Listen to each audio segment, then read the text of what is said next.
In their reproduction, geese are different from ducks.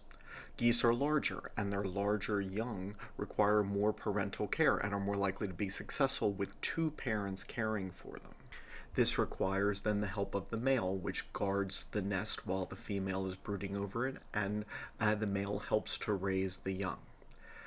In species where this is true, we often note that males and females look very similar. The greater differences in the appearance of the genders tends to imply that the males offer less care for the young. Canada geese are known to live 30 years in the wild and 40 years in captivity. And therefore, when they form a monogamous pair, it is often for long periods of time and often for life. There are features which they use to help select a partner. Size is one of them. Large geese, both male and female, tend to prefer large partners, and small geese tend to pick smaller partners. While it is typical that Canada geese mate for life, there are some exceptions. If a mate dies, the surviving partner may find a new pair, although they may have to wait until the following breeding season.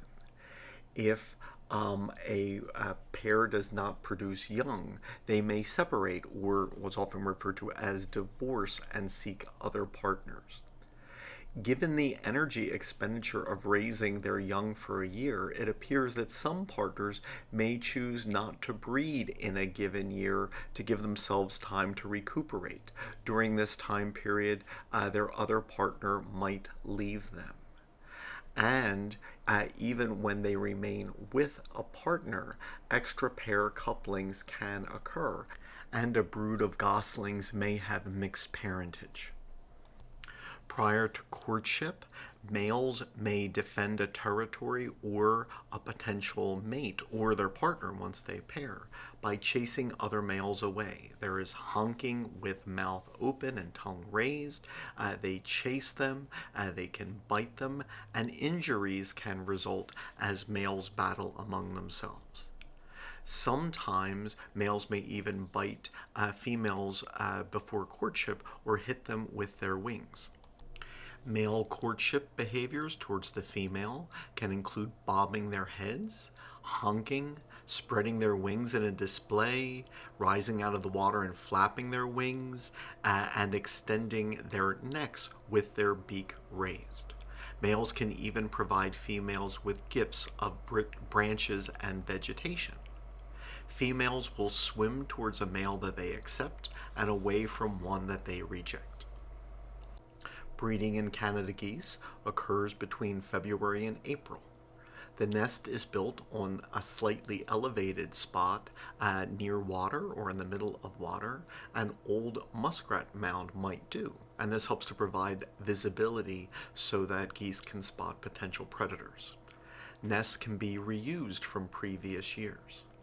The female chooses the site, builds the nest, and lays 4 to 9 eggs while the male guards her as she sits on the nest.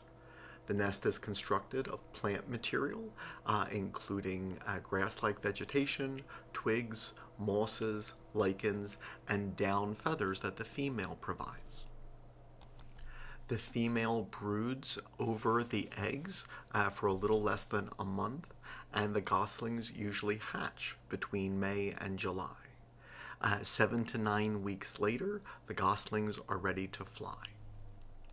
Goslings tend to stay with their parents for the first year, after which the males will leave.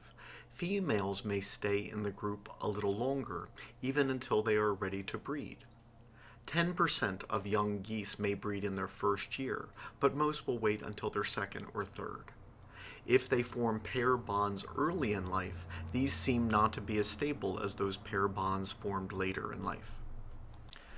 The family Anatidae includes ducks, geese, and swans, and the subfamily Anseridae includes the 17 species of goose and 6 species of swan. Because they are more closely related, geese are known to rarely hybridize with each other. Canada geese are known to have hybridized with snow geese, pink-footed geese, barnacle geese, brants, and greylag geese.